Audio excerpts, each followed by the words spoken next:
You have a person or people in your life who don't contact you that frequently, but when they do, they need something from you. I do. And it's in times like this when I really want to tell them, it would really be nice to hear from you when you don't need anything. Just check in and see how you both are doing. But in my righteous indignation, I usually acquiesce to the request, and I try to do whatever I can to help them.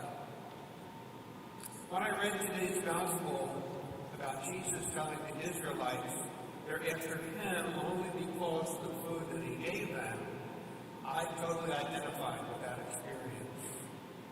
But unlike him, I wallowed in my righteous indignation. Jesus didn't. He continued to feed them, and even through today, feeds us. Even, perhaps, when he didn't feel up to it. In our first reading, I think the Israelites felt sort of the same way when they were hungry, without food, and they rose up against Moses. Oh, only if we stayed in slavery in Egypt, they said, rather than following you into this desert to die of famine. Well, happily, they didn't die of famine. Only to reinforce again their knowledge of a provident God, on whom they weren't very great witnesses at times, or very loyal. Friends, today I offer that our readings compel us to think about our hungers. Our hungers that we approach the Lord with perhaps great intensity and sincerity, and we ask him to feed us.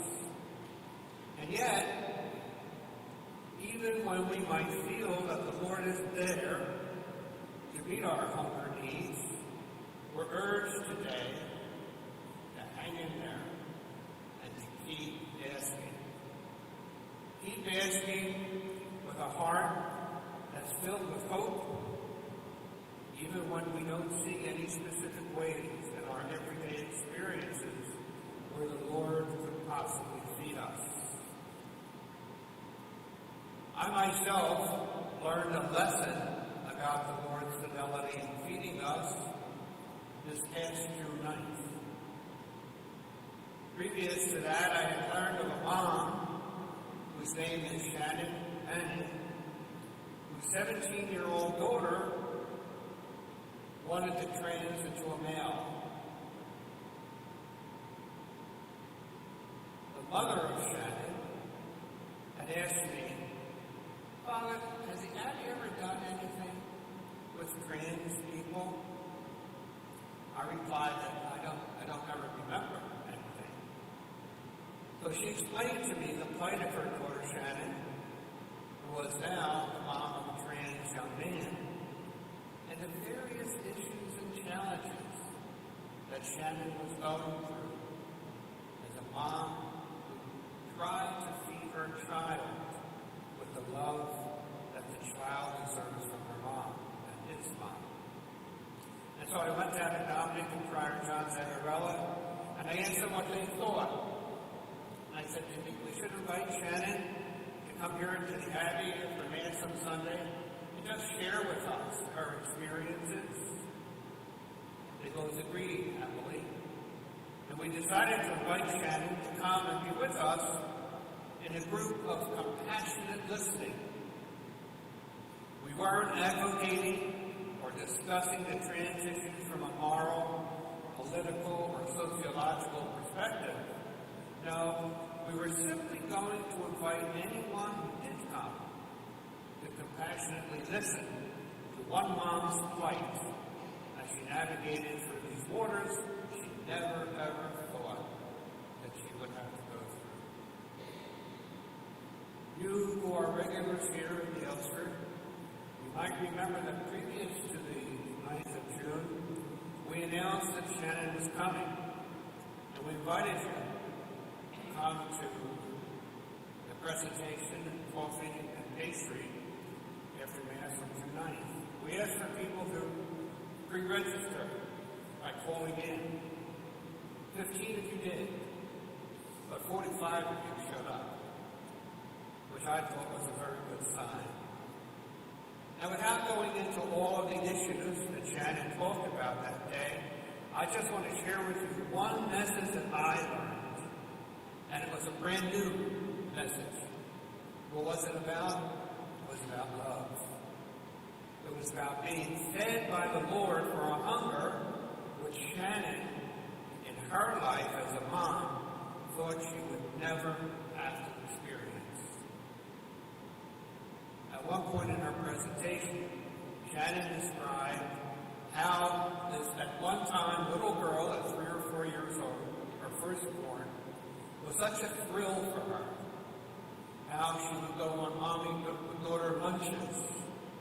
She talked about how she imagined her daughter when she grew older, into middle and high school, and how she would help her go out and get dresses for her various dances and proms, and ultimately, on that great day, go out with her to help buy a bridal gown. But then, these expectations had to change. They changed when her daughter decided to become the son, a male. And again, no advocating was done, other than simply trying to listen with our hearts. And it was at this point, at least for me, in her presentation, where what she said hit me right between the eyes. She said, according to my own recollection, she said this: I decided I had to learn to love my child in a new and different way. A new and different way.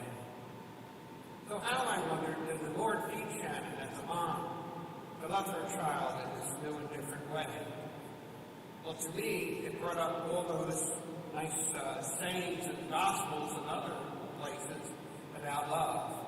Jesus tells us how loving means sacrifice. Love means giving up expectation I might have for my beloved. And I told Shannon after her presentation, I thought she was one of the bravest women I've ever met.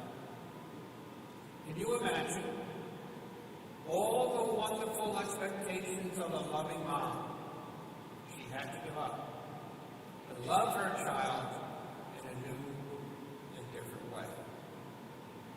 And she's doing it. And by doing it, she's a great example to me, and maybe to you as well, of what Jesus means by giving up one's life for another. I learned a lot that Sunday, June 9th.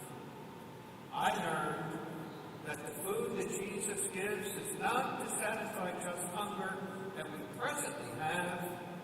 No, it's to satisfy those hungers that we have yet to experience. What a gift. What a blessing. I pray that God blesses Shannon and Rowan now, her son, and the rest of her family. And may God bless us as we try to expand our hunger for God's love, to embrace those whom our society refuses to include. And so, the next time I receive a voicemail or a phone call from someone who calls only when they need a favor, Shannon taught me to flush out my own righteous indignation and to continue to respond with yes. Yes, I'm here to serve. Yes, I'm here to love. To love, to help satisfy your hunger